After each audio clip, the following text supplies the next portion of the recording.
Meyer.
It'll be nice. John, can you hear us? Yeah.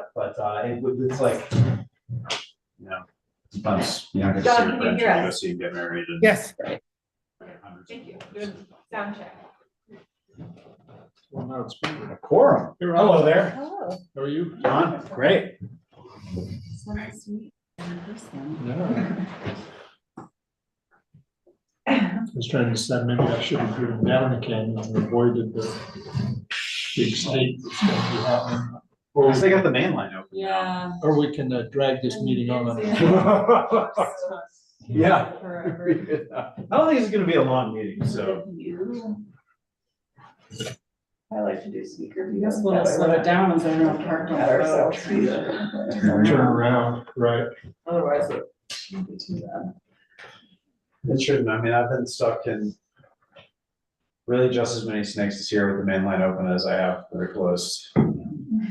Are they slightly shorter? What time did you Nothing leave like on Monday? What time? 2:15. Okay, Got home so at 3:30. Yeah, you were in the middle of it. Yeah. That was crazy on Monday. Yeah, That was Rex, right? it was slide offs, yeah. It was interesting because down in the valley, it was like nothing. Yeah. Yeah, it like snowed really hard, I guess, just in like the mid to low canyon. for Right. like Yeah, 42 minutes and that was all it took or something. and when I drove down, there were two Subarus up the road, and I heard there were 7 total, you know, and there are probably still some way down in the creek, but Yeah. there were 2 Subarus on the side of the road, so. You know. This is Monday. Sensibly traction compliant, but yeah. God, yesterday at my house, it was a squall, blue sky. And then the next squall was, I mean, it wasn't graupel, it was hail. Yeah. And it was coming down hard and covered, you know, it was like, my backyard was green. Oh, my Yeah, backyard is probably. white. Oh, it was Spring in Utah. pounding graupel at 6 o'clock when I got the car. And then there was sun, you know, at 7 turns. And then, but it was dark as could be, you know, cloud ceiling at the valley floor in San Diego Heights. I kind of drove around to so just awesome. It's a great way ride. There was some wrecks on Saturday night too, right? I could see that. I was distracted by visiting family this weekend, but yeah, you know, a lot of cars up here in this radical Right. environment almost every day for 6 months. We got name tags. Thank you. Better.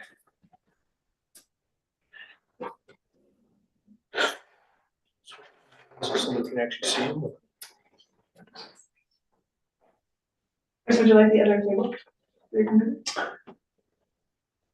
You guys don't have one? Yeah, that'd be great. Aaron, do you know Bino? He's in town right now. Yeah, he's packing up to leave everything tomorrow. We ski with him a bunch. Oh, we've been here for a while. Month, they come out for a month every year. That guy can ski. No. Oh. It's not fair, you know. The whole not Livet fair. family, they're all great skiers. They did have some kind of a head start, however. on everybody. Who, the Levitts? Yeah, Yeah. Little bit of a leg up. Mhm.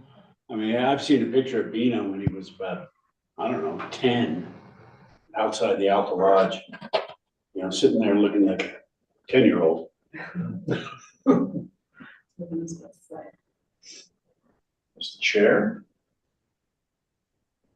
Hey, everybody. That's that. Hello. Hello.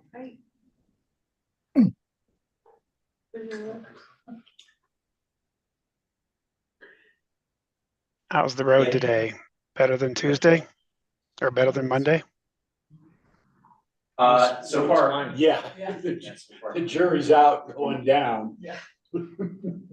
Are you up there, Rob? Yes. we have a quorum in person, John. Wow. Well, We that didn't would have even been good. demand attendance rates. Oh, it's off, huh?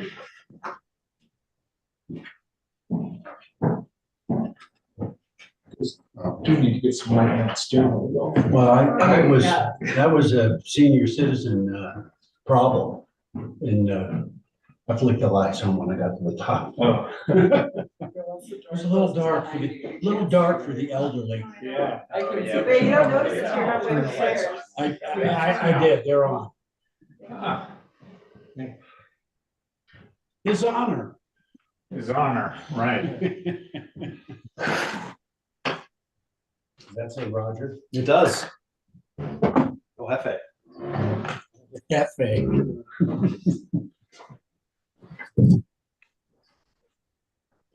Did you just walk down? At the end of the road. Not, You're not going through that? no. Man. This is, I'm getting too old to walk back up there in the winter.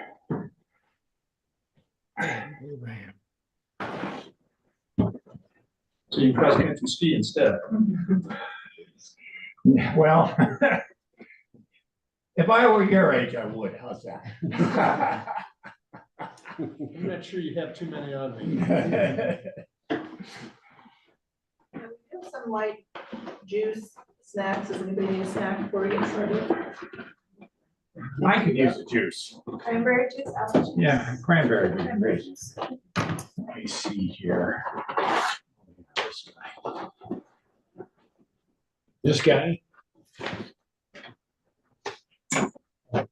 Yeah, I don't want to touch the piece of paper with that guy's name or likeness on it. Well, well, when the mayor gets settled in and settled down, we'll get started. Okay.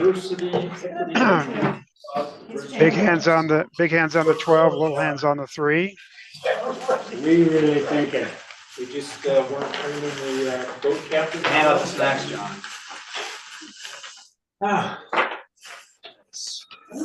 Valentine's Day. How are you? We're doing, okay. Okay. We're putting these on your door. Okay. That's not a lot for entertainment. Recording is going. Let's, before we call the meeting to order, just, sorry I couldn't be there in person today, but if we could, just as far as planning commissioners present, if we don't mind, just doing a quick shout out. Those in person first, Jeff's there, okay? Rob Voy. Maren Rob is there. Askins. Hey, Maren. Dave Online? Abraham is online. Okay, thanks. Okay, I just wasn't sure who's online. And hey, Polly. Actually, I think I'm a member ex officio. Correct. Yes, you are. Entrepreneur. How's that? Yeah. Well, this wasn't, yeah. So now I'll call the meeting to order now that I know who's there. So let's call the Tuesday, March 27th, 2024 Alta Planning Commission meeting to order. Yes. Wednesday, not Tuesday. I think Today is John may have the original agenda that I sent Yes, out. it is. Yeah, I'm just reading off. I just read what's put in front of me. It is Wednesday. Yeah, I'm taking Fridays off, so it's all a blur right now these days. So anyway, Wednesday, I stand corrected. Thank you. So first agenda item is approval of the minutes. I was not there, so I'll look for someone who was there to make a motion if they're comfortable with the minutes. Chris, you had kind of a commentary and then maybe it was a different format that it was recorded. Was that applicable to this round of meeting minutes that it was AI generated? Yes, yes, it is. So the town clerk has been using like a suite, like a series or a sequence of AI tools to do minutes for a little while, but we've not done planning commission meeting minutes with them yet. I have not done them that way at all, but Chris did the minutes this time using AI, and so we both reviewed them and worked on them. I think they reflect the action items and important parts of the discussion, the topics discussed. So I just wanted to call that out for you all so that if you feel like, I think sometimes the tool will misattribute comments. You have to kind of train it to attribute to attribute comments to participants. So I just wanted to call that out in case anything seemed awry or incorrect. How do you like that? I mean, this is kind of off the topic, but how do you like that technique? I go for you. Takes almost as much time, Does but it? I'm still figuring it out. Okay. I think Jen finds that it saves her, like it takes 60% of the time that it did before, and she keeps pretty close track of how much time those take. So. Right. Okay.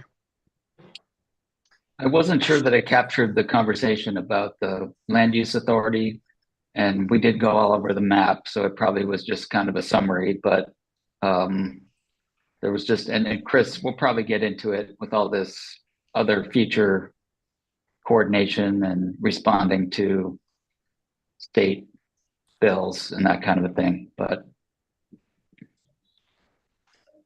That's fair enough, John. I would, or Dave, I'm sorry. We have not produced transcripts in the past. And sometimes when we have like non-action item related discussions related to a presentation, we just do a really brief summary. So maybe we could be. I think it's okay. I'm not gonna get hung up on it. It was that we had a lot of discussion, and I guess that's the boiled down sort of summary piece is probably acceptable. So any comments as written by whomever? Chris. So is there a motion to approve? I move to accept the minutes. All right, is there a second? I'll second. Okay, there's been a motion made, a second. All those in favor? Right? Okay, and I vote abstain, I wasn't there, so, all right, very good. Let's go on to agenda item 3. Chris or John Goldner, or Polly, if you want to give maybe a little bit of background, a little context in terms of why we're doing this in the legislative mandate, I think it might be helpful before we let Todd talk. Maybe that was done a little bit last time, but I wasn't there, so just as a refresher, that would be great, and then we can turn the time over.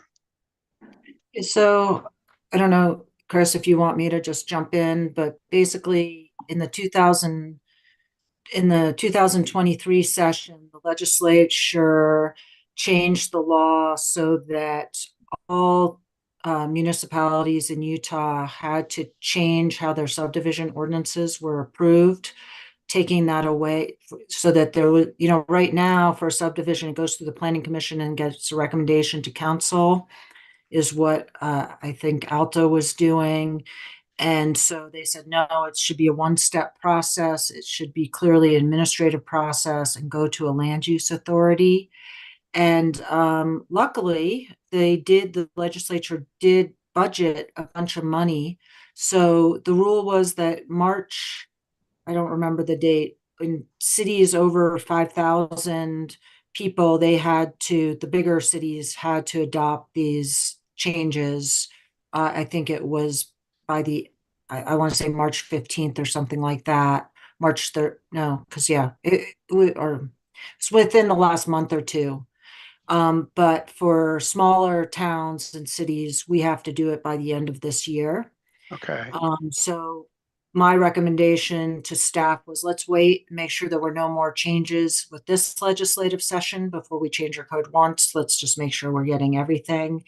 There weren't really significant changes to the subdivision code. But the state has allocated a certain amount of money for each town to pay for this transition, for this rewrite. And so the town, I think there were 4 or 5 or 6 providers. The town chose Todd Godfrey to do that, and his law firm. And so we're very lucky to have him. He also happens to be the attorney for the Utah Leagues of Cities and Towns. He's been doing municipal law for a long time, and has a lot to bring, and has done several of these already, I think, with the bigger towns. great. And so we're lucky to have him. And that's kind of, we don't have that many subdivisions, but we still need to update it. Occasionally we have an amended subdivision. So there you go. Okay, good, good. No, thank you, thank you. Well, with that, Mr. Godfrey, I think that'd be great if you just want to dive in, if you don't mind. We got the legislative background, some context there. And before I forget, if we could make sure that we're all aware of the update process too, when we're done with the text changes, what have you, make sure we're all clear of what goes next. Sometimes our ability to and a process to adopt things can be a little bit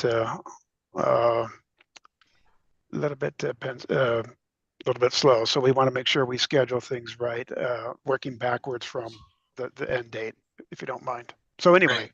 turn the time over to you. Thank you. Great, thank you. Just to introduce myself, I'm Todd. My firm is Hayes Godfrey Bell. We've been representing cities and towns in the state since the late 60s and early 70s. I wasn't practicing then. I started with the firm in 96, but that's been the emphasis of our office since then. We have been able to assist a number of cities already in this subdivision update. Your requirement, as Polly said, is to be finished by the end of the year. Because it will require some text changes, it will be the Planning Commission's opportunity to review, and then the City Council will have to adopt the final text of your zoning ordinance change. We anticipate that we will have a draft to you at the latest by the middle of next month. So if you would like to, we think this could be on your April agenda to sort of start the review in substantive form. What the state legislation from 2023 required is that we have kind of a municipal uniform process for the consideration and approval of subdivisions. And we found going into the 2023 session, when we looked across the state, there were places where you had to have 6 different public hearings to get a subdivision approved. And it didn't matter if you were taking 2 acres and dividing it into 4 lots. Sometimes you still had to go through that lengthy of a process. And some folks across the state kind of identified that as a problem. Whether you believe that was a significant problem in land use in the state or not, the legislature made the change. And our process now in this state is a 2-step subdivision process. It allows the consideration of a preliminary plat, and then the consideration of a final plat. And those 2 steps are distinct, but they're the only 2 formal steps that are permitted under the state law for a subdivision ordinance. And as Polly mentioned, under the state law, the biggest change, I think, is that city councils have been taken out of the subdivision business now. The law provides that the Planning Commission may consider the preliminary plat application, but the final plat application has to be approved by an administrative land use authority that is not the Planning Commission and is not the City Council. And so that sort of defaults to a staff level approval of the final plat. So that's kind of in a broad characterization, what your subdivision ordinance is going to have to look like to comply with state law. As we've reviewed your current ordinance, you're not too far out of step with that right now. And so I don't anticipate that the changes that will be made are going to look a lot different to you on the ground when you do review subdivisions from now on. We've gotten some preliminary guidance from your staff that suggests that they do want the Planning Commission to do the preliminary plat review.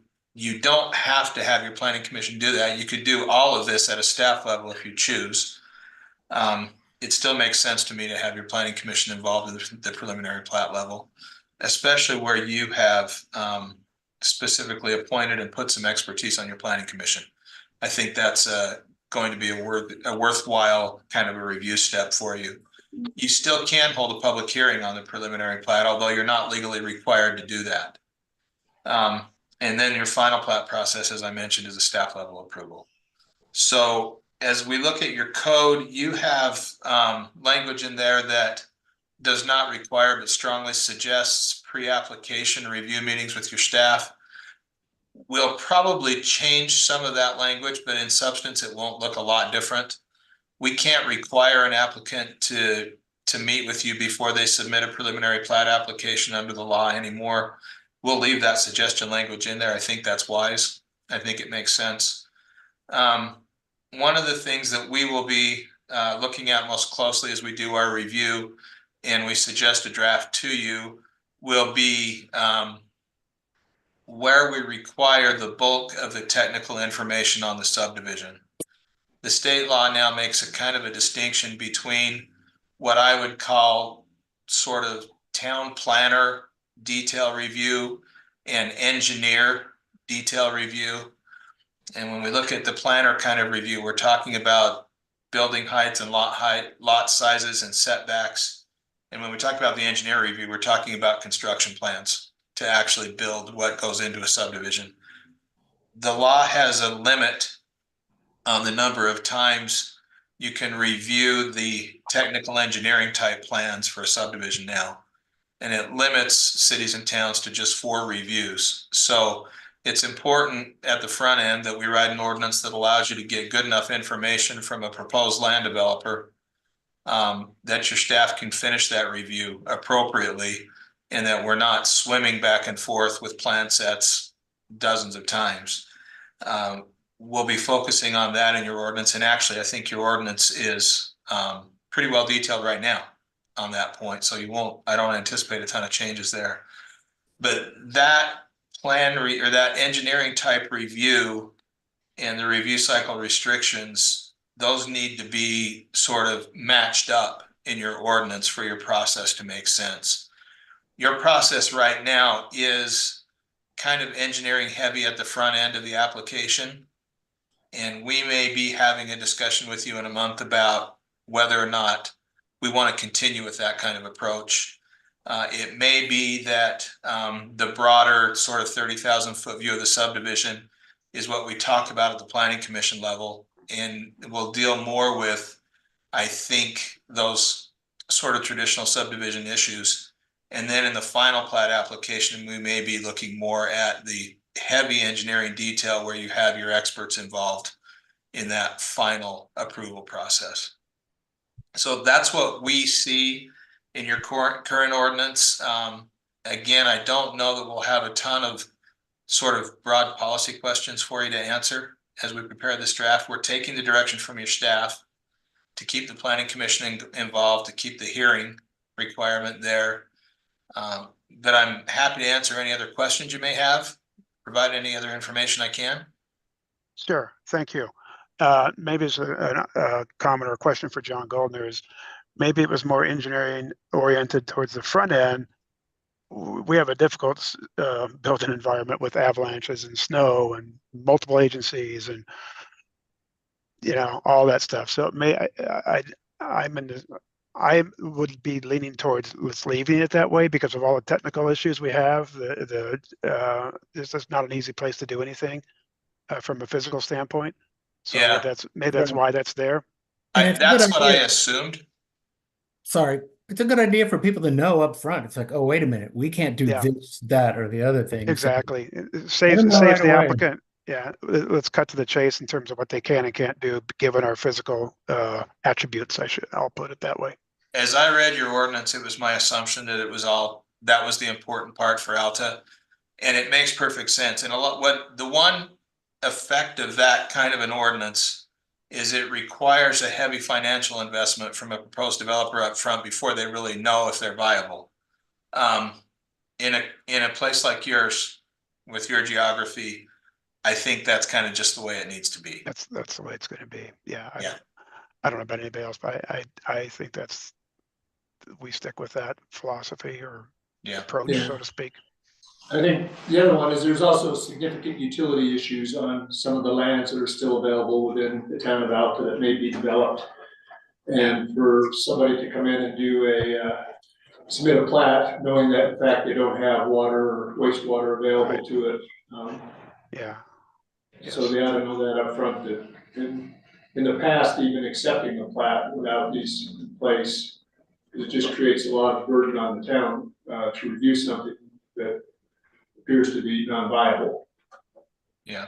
Yeah. Between water, avalanches, snow, traffic, Forest Service, yeah, it's other than that, it should be a slam It's dunk. easy. Yes. Got it.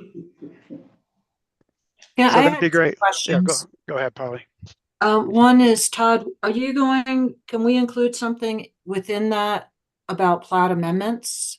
I know a lot of times that's not really called out, and it's more likely that we will have plat amendments, even if it's just a reference of at what point in the process, what the process is, or. Yeah, that's been a sticking point. There's been a question about whether the DWS money covers that. There's a call coming up with the DWS folks and some of the consultants. I think that question is on the agenda. That call will happen on April 2nd, and we'll ask that question on your behalf. Okay. There have been no changes made in the state code to the plat amendment sections. And to me, they're one of the murkier areas of land use law in this state. I think they're difficult to understand and to navigate. And I think they're susceptible to a number of different interpretations. We will ask and have an inquiry with the DWS folks about that specific issue, and we'll find out if they're going to cover that as part of the update. So Okay, great. Okay, And one other question is just kind of technical. Are you guys anticipating presenting the changes in a red line version? I was going to ask the same thing. Yeah. well, as I look at my first thought, I'll be honest with you, the first time I read through your code, my thought was no, because I thought it might be easier to scrap the whole thing and adopt a whole new chapter. But looking at it, I'm not sure that'll be the case. I think, in fact, we may just be refining. To the extent we're just refining your existing sections, that's what we would present. If not, if our intent is to have you repeal the entire chapter and adopt a new one, we'll prepare a summary of sort of the old code sections and the requirements, and you'll see where they cross over into the new draft. We'll make sure you see that in a format that lets you understand what you're adopting.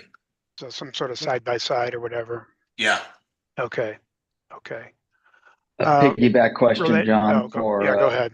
Our legal folks. Would that amendment process include like lot line adjustments and that kind of thing? Or is that a process that always is in an administrative or staff level, or just seems easier to do that than, do a new subdivision plat? Yeah, and the new state law doesn't. There were changes to the lot line and boundary adjustment provisions, but they're not incorporated in these major subdivision changes. They are not part of the DWS process that allows you to get it. Actually, we get paid directly by DWS. Money never passes from you to us. Right, it's directly from the state. Those lot line adjustments can be administrative right now. Nothing has really changed in that way in the state law. All right. Okay, good. And one thing, because I know so much of the funding is from, the entire funding is from DWS. Will you, especially as you're looking at all the, you're looking throughout the state, if you see gaps, even if, for example, a lot line or a boundary adjustment or something else that you view as missing in our code, even if you don't have the funding to prepare it, will you give us a little highlight, like, hey, you Yeah. guys might want to look at this? Okay. Yeah, that's been our practice so far. So Todd, I have a question in terms of your scope. Does it include you taking this to council? Yes. Okay, so Yeah, it's gonna be you present at one meeting to, is there a limit, like how many meetings it takes, or? I to get it think they have limited the amount they will pay for a particular rewrite in certain communities. I don't actually know the number off the top of my head for you, but what I can tell you is, looking at the scope of the work, you're not going to bump up against any issues. So maybe two planning commission discussions and one council presentation / adoption is what you're kind of anticipating? Yeah, we have been surprised at the level of interest and the desire to discuss these changes at a council level and some of the other communities we've been to. Even though the stated intent was to take the councils out of the subdivision business, they still have always wanted to talk about it a lot. So planning on one council meeting is great. I'm not placing any bets on one, I guess is what Okay. in any community, irrespective. Okay. So, Mayor, Now, I have a question. yes. To Todd, which is, you might chalk this up to my paranoia, but, do you, is there anything in this legislative change that you would see to be adverse or to the disadvantage of our unusual little town? You know, I've thought about that a lot.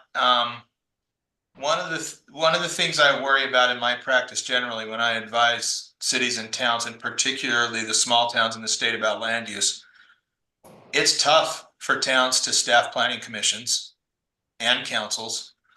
It is tough to staff planning commissions in particular with understanding and expertise of issues like these. And so I think there's the potential for it to be really difficult on the smaller towns in this state at a certain level. I was really pleased to hear the way you staff your planning commission. I think it gives you a significant leg up on these kinds of issues. And so I think there could be some provisions in there that are really difficult and burdensome for the smaller towns of this state. I think the way you do your business mitigates some of that in a significant way, where you've sort of appointed expertise to your planning commission. I think that's a really helpful thing. Okay. Good. Roger, other questions? Now, that wasn't exactly, that didn't go in the direction I expected it to. I mean, it never occurred to me that our planning commission could be any way less than totally qualified. So. Well, what you find in a lot of small towns is folks who are more or less conscripted into duty, I guess I would say in some ways. And sometimes their participation isn't at a high level. I'm aware of a number of small towns in this state where they have ordinances that require 5-member planning commissions that are currently staffed by 3 because they just actually can't fill the seats. They don't have folks willing to volunteer. So it's actually, I think, a real issue. In terms of the change that takes this out of the hands of councils, I see both sides of that issue. I can see why it upsets a number of our elected officials that subdivisions aren't within their purview anymore. I personally am hopeful that over the course of years and this change will get to better land use decisions because of that. But I understand the angst with it. It makes it, the concern makes sense to me at a certain level. Todd, you talked a little bit about the motivation for this change by the state legislature. It is essentially about efficiency, right? And and we were discussing a little bit on a sidebar here just now, that the money flows through the Department or the Division of Workforce Services. And my understanding is essentially because there are other provisions in these two bills that relate to workforce housing requirements for that, local governments have to have in their general plans. And so maybe you could just speak a little bit more to why this legislation was proposed and passed. Yeah.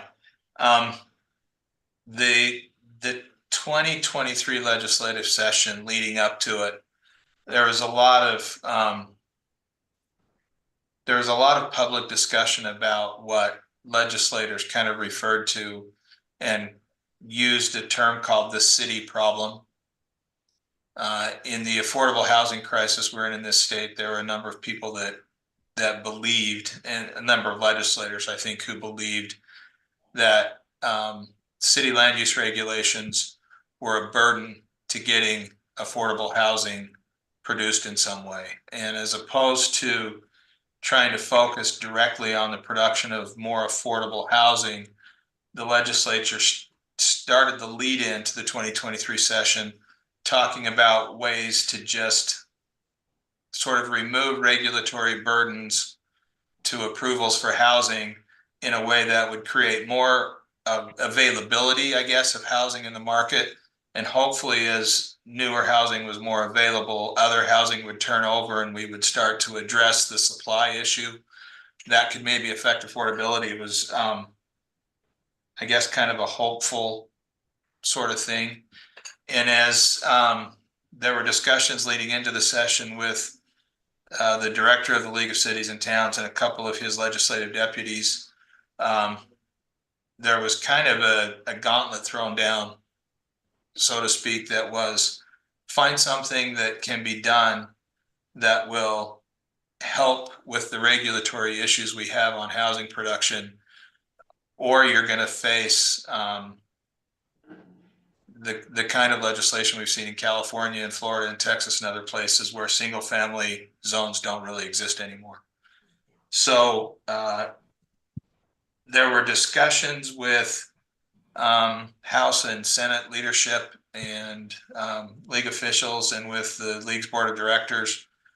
And one of the things that came out of those discussions, candidly, was can we do better in some of our administrative land use approvals? When we have an administrative question that's wholly governed by a set of ordinances, is there a way we can take sort of I don't know what to call it, they call it public clamor. Can we take that out of the discussion on these administrative land uses?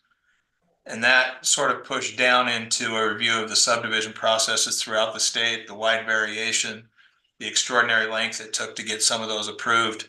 And that was kind of the genesis of the subdivisions change that happened. The feeling at the state legislature was that those administrative subdivision issues were being clouded by legislative type discussions. And as the focus sort of honed in on that particular issue, there was I guess a real focus on taking city councils out of that decision-making process so we could try to prevent that legislative level discussion on the subdivision question where the ordinances had already sort of set the bar for what could be done. And then the process questions followed. Can we create a kind of a uniform and more streamlined process for consideration of subdivisions? That's how that started. No, good context, good background. I followed what Minneapolis did. Weren't they the first city to do the no single family zoning, something like that? I think they were one of the very first.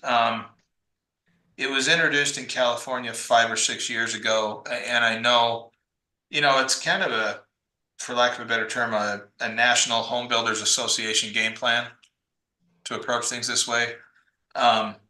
We've been able to keep a little bit more of I guess, even though it's under threat, a more of a collaborative approach with our legislature, and we've avoided some of those more draconian type things. But yeah, you're seeing them. You're seeing them everywhere where, any single family zone, they permit up to 8 units to the acre. So. Yeah. Okay, good context, good background, good look ahead. So you said earlier on that you may have a draft. I don't know if it's going to be per Polly's comment or question. Is it going to be a red line draft, or would it be maybe a side-by-side table by our April meeting? Yes. Don't want to hold you to it. I don't want to, but if you feel comfortable with that, I know we I are do. going to be meeting. Okay. Yeah, we do feel comfortable with that. Okay. Fellow planning commissioners, do we want to entertain this next discussion in April? We do have a meeting scheduled with some agenda items. Everybody good? Yes. Everybody good with moving this forward? Yes. I am too. And thanks for getting that going for us so early, because again, the approval process will be out of our hands, but hopefully that's not too many meetings there. So let's plan on that for April. And we'll probably, just as a heads up, probably turn the time over to you again, similar to this, to have you do a walkthrough before or after existing, proposed, whatever you want to do, whatever you've been doing for other communities. That'll be great. I think that's wonderful. Okay. Well, good. Any other questions or comments or discussion on this agenda item from anyone? Chris? So, I'll just point out that, it may be obvious that we have a lot fewer opportunities to subdivide land in Alta than in, many other Utah municipalities, especially here in Salt Lake County. But I did exchange a little bit of, I had some text exchanges with John Goldner earlier, about, I'd sort of mentioned that, maybe John had some thoughts on past and potential future uses of the subdivision ordinance and opportunities to subdivide here. John, do you have anything to say about that? I mean, a considerable portion of the residential property in West Alta was part of the Sugar Plum subdivision, right? I can't quite get the sequence of, ownership and subdivision actions that occurred over the development of all that property over there, but. Yeah, Sugar Plum is just a giant PUD with what, 5 or 6 phases. And I don't see a whole lot. Polly's right. First off, it's like for us, it's more important, and Dave, to the revision or amendment of a subdivision and or lot line adjustments, because those things have gone back and forth in the past. One year, you can just adjust a mutual lot line without doing anything, as long as the remaining parcels meet code, and then all of a sudden it's got to go to the planning commission and the town council. And so it'd be nice to clear that up. And as far as Jeff, I mean, I think we have a great subdivision ordinance. It's not that old. And the ordinance really hits on, what is this? Evidence of availability of necessary services, especially water and sewer. So we're good.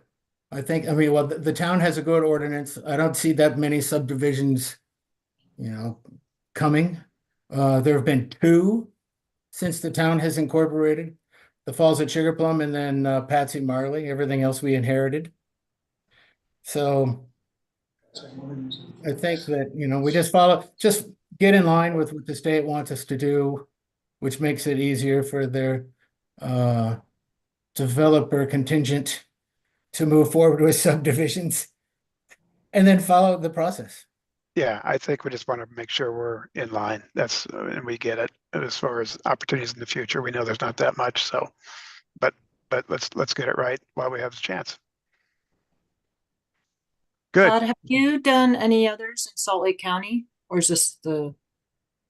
We assisted Holiday in doing theirs. My partner, Jamie Blakesley, is in the consultant pool also, and I think he has done 1 or 2 others in Salt Lake County. I'll find out.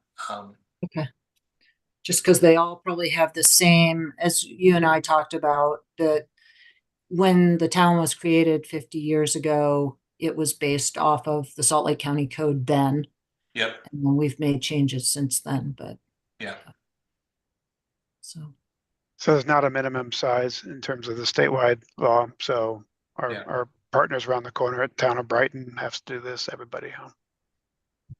Yep. Okay, cool. All right, very good. Well, I think we have a game plan moving forward. April, coming back with your suggested revisions or flat out revisions, suggestions. And then after that, do we take action on your revisions? You'll make a recommendation on the ordinance and send it on to your council. Okay, that's what I thought. Okay, so action will be required by us. And Todd, will you work with, I assume with the, having the public hearing, having the notice and all that, Yep. that's, you're gonna Yep. coordinate that. Great. Super, Yes. super. Great. Okay, We love OPM. That's great. thank you. All right, thanks. Yeah. Right.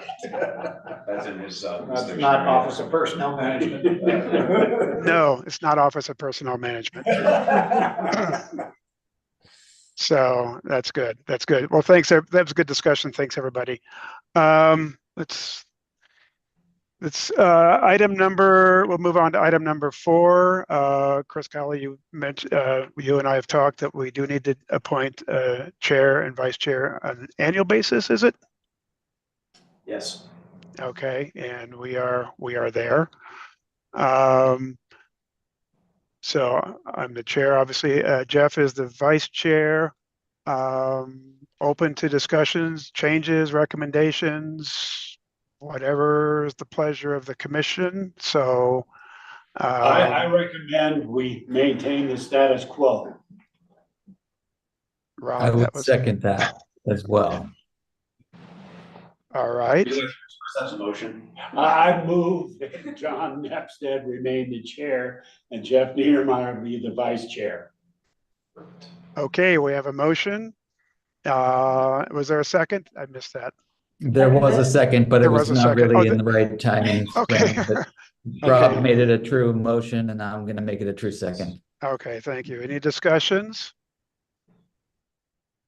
I don't have an acceptance speech ready, but I could pull one up. No, just kidding. AI generated. Yeah, AI generated. I could work on my stand-up as I go into retirement. No, I appreciate the support and the confidence. So I would be happy to do this. So is there a motion? No, we made a motion. I'm sorry. Is there a vote? All those in favor? Aye. Aye. Any opposed? No. Very good. Well, thank you. That was a lot shorter than I thought, so that's good.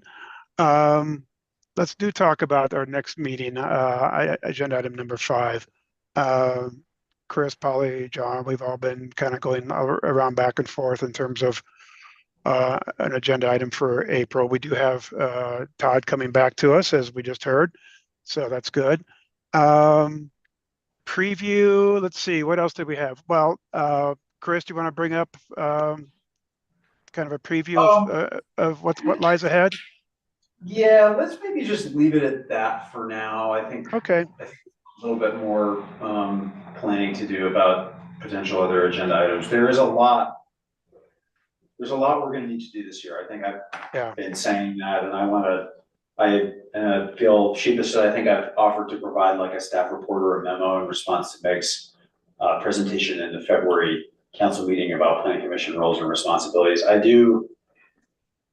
want to have like a kind of a training and education program for the planning commission. Think about getting you guys to conferences and just provide regular education opportunities. And so I think that would be a great foundation. You can see a printed Title 10 of the town code out for myself. This is my football. I keep it by my bedside. So and Meg had some great. If you haven't reviewed, I know you all took in the presentation for Meg, and we had a nice discussion with her. But she had some really helpful slides in the middle of that deck about what planning commissions do and don't do, and recommended that we go about an effort to clarify what the planning commission does, what the town council does, who is the appeal authority, who's the land use authority. So I think we could have some good discussions on that in the coming months at the very least. And there are some, real land use topics and potential decisions to make on the horizon, but they're probably just not quite ready to formally schedule, so. Chris, go ahead, sorry. I was just gonna say, Meg is an avalanche of information. I mean, she is one smart human being, and we would all do better taking up whatever the classes are or that she's referring to. I mean, yeah, it'd be good. Yeah, definitely. Yeah, I agree. There are lots of opportunities out there. And I think our own ordinance is an opportunity in itself, and we can just spend some time reviewing that. And I think she had some really good recommendations for simple updates to the ordinance that we could do to streamline, to make it easier for a lay reader, an applicant, let's say, to understand who they go to for what. Okay. I have said about the process of writing that memo a couple times, but when you control that planning commission in the town code, you get like 45 entries. So I have a lot of individual responsibilities called out for in the code, and many of them are like sequential in the same section of the code. But I think that'd be a fun project. Okay, so Chris, am I hearing that you're going to develop some sort of either document or an abridged version of what her presentation was? I don't want to put mismanage expectations here, but I just ask you to do that. That might be motivating for me to get it on the priority list. But I would like to consider that an ask. How's that? Yeah. Okay. Register. That would be helpful. Follow up on Meg's presentation, specifically her recommendations to clarify and educate ourselves on what the planning commission's responsibilities are, where they're called out in the code, and think about ways to streamline those. Yeah, I think that'd be great if we had something. I know the days of 3-ring binders and here you're a planning commissioner, study this 3-ring binder that's 3 inches thick. Those days are long gone. However, I do think, as long as our 3-ring binders, but I do think some sort of documentation framework, whether it's abridged slide decks, what have you. I think we could all use ongoing reminders of who we are and what we do and what we don't do, and opportunities to get to do even better. Yeah, if that's fair to say. Good. All right. Well, super. John, we have scheduled the required open meetings training. We already have. I think we did that We did that. I think it's annually. Maybe I'm thinking about the council. Did we not do that in 2024 for the planning commission yet? I don't think the planning commissions did it last 2 years ago, actually. We did it. Yeah, it's been a while. So we need to get that. I think the planning commission did it in late 2023. Yeah, we did it. Yeah. Really? Yes. Okay. No, end of November 23. Okay. I have the date. That's right. 11/28/23. We have if we don't have anything else on an agenda though for a month, I'm gonna put it on there. Get it done. Yeah. That's right. You can do that. I do remember that. Three in a row and then count it for 3 years. Because we're going to start hiding our calendar agendas now since. Oh, right, yeah. I missed. So good. Okay. So we have some things for April for sure. I will, now that I know you had an in-person quorum, I feel left out. Dave and I will do what we can to be there in person next time. So shame us into being there, but I didn't know. So unfortunately, but on April 24th, the list will be closed, so you don't really have another good reason to come here. Well, good parking though, really. Yeah. Well, the parking will be easy. Yeah, parking's going to be a breeze. Getting out should be easy. all that good stuff. So, Pitches across the slopes. yeah, we should be in good shape. So, I don't have anything else. Anybody else have any thing they want to add or discuss? Okay, all right. Well, we've got the next meeting set in April. Oh, I do have a question, maybe for Chris. When does the lift company submit their things they want to do to the Forest, the little capital project list to the Forest Service? Isn't that, don't they have to have that kind of the Forest Service has that in hand before like June or something like that? For some reason, I have that in my head that their to-do list that they want to get done. It's about a year ahead of time, I think. Well, they have multiple timelines, so, you know, they have a 10-year master development plan. Right. And for major projects and as many projects as they can reasonably foresee, I suppose, on forest lands. And then they have, I understand they have they have a winter operating plan, and they have a summer operating plan. And then they also have, you know, the Ranger District does a small NEPA review. So if there's anything that's eligible for categorical exclusion at the lowest level of NEPA analysis, they will take those proposals through the review.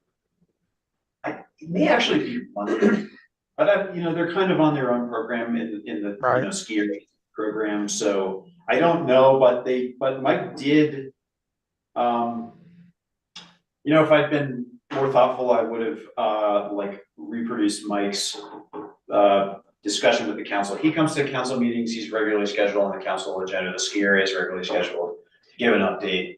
And in the March meeting, I believe he rattled off a list of projects they're doing this summer. They're gonna have a fairly busy summer. Yeah. Right. What I want to do, one, just for our good, it's just, I think it's important, the commission is just simply aware, but we don't, and we want to not have any surprises, although they said they would never surprise us again, like a couple of years ago. But just, is there anything that we need to be aware of, have on our radar screen that might require action between now and, let's say, October? And I just want to make sure our eyes are wide open and their eyes are wide open that let's get it on the radar. But if there's nothing, that's fine too. Well, you make a good point, John. And of course, we did have a couple of, one instance in particular last year where I think everybody on the planning commission currently participated in a conditional use permit review that was in arrears. Yeah, the project right. So we did have an internal meeting with the ski area to talk about their summer projects. What I recall, and I could even pull up my notes, was that there's only one project that could require some town permitting, but it wouldn't involve planning commission review. Okay, all right. That's fine. You know, just I'll leave it up to everybody else if they want to hear from Mike sometime this year, either on capital projects or just kind of a summary of how things went or what they foresee ahead. We've tended to do that in the past. I always look forward to that. I think we should do that. It's informative. Well, yeah. You can just go and listen to the recording and get his list. He's pretty good at it. Mm-hmm. I think it'd be good to have him here. We've also in the past, if everybody remembers, have done some walkabouts or drive-abouts, whatever, too, in when the things dry out. If there's any major capital projects, we don't need to go that far. But Chris, let's talk about maybe a May agenda item. If Mike's willing to come talk to us, just give us a heads up. I think April, we've got enough on our plates. Yes. Okay. Yeah. What's everybody think about that idea? I think it's a great idea. Yep. Okay, let's pencil that one in. He mentioned it in the council meeting, I know, so I'll just mention a couple of projects that, you know, will be apparent around town. They may be pursuing a project to do a significant expansion on the Albion Day Lodge. But So I've they're heard. not current yet, so, and they're going to be replacing the Sugarloaf patrol top check this summer, so they'll be plowing the road. Yeah, I think when they close, What? basically. that's what Mike said, as soon as they close, they're gonna start plowing the summer road to get to the top of Sugarloaf. That's the PSA. Okay. I think it'd be good. Let's plan on that in May. I think we'll be okay to hear from Mike in May. I don't think we need to do that, push that for April, unless others feels more strongly about that. So let's pencil that in. Well, good. All right. That's good to talk that one through. We've got our next meeting. We've got some agenda items, next couple of meetings, some things to take action on from Mr. Godfrey. So I think that's great. We're going to be less than an hour. Wow. Let's take a motion to adjourn then our March meeting. Is there a motion? I'll move. Jeff, just for the AI. Maybe that's what we need to start doing is, Identify when ourselves. you talk, identify yourself. Yes, Jeff made a motion. Is there a second? I can second. Thank you, Yes. Maren. All right. All those in favor to adjourn? Aye. Aye, thumbs up. All right. Thank you, everybody. Be safe and see you next month. Boy, Yeah. I right. don't know. Over and out. Thanks, everybody. Thank you. Yeah. Yeah. Really good. Yeah, you never know.